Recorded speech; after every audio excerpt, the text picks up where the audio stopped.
ஓம் திகம்பராய வித்மஹே யோகாரூடாய தீமஹி தன்னோ தத்தः பிரசோதயாத். ஸ்ரீ தத்தாத்ரேயர். தத்தா என்ற சொல்லுக்கு கொடுக்கப்பட்டவர் என்பது பொருள். அத்திரி முனிவரின் மகனாக இருப்பதால் ஆத்திரேயா என்ற பெயரையும் பெற்றார்.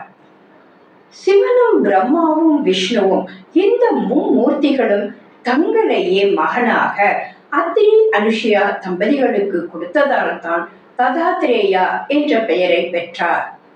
தத்தாத்ரேயரின் ஜெயந்தி வைகாசி மாசம் தசமி தினத்தில் கொண்டாடப்படுகிறது. குரு பிரம்மா என்றும் குரு விஷ்ணு என்றும் குரு மகேஸ்வரக என்று சிவனையும் நாம் வணங்குகிறோம். குரு பிரம்மா, குரு விஷ்ணு, குரு தேவோ மகேஸ்வரக, குரு சாக்ஷாத் பரபிரம்மா, தஸ்மை ஸ்ரீ குருவே நமக. சிவனின் அம்சமாகவும் விஷ்ணுவின் அம்சமாகவும் பிரம்மாவின் அம்சமாகவும் திகழும் இந்த தத்தாத்ரேயரை நாம் குருவாகவும் வணங்குவோம் என்கிறது புராணம்.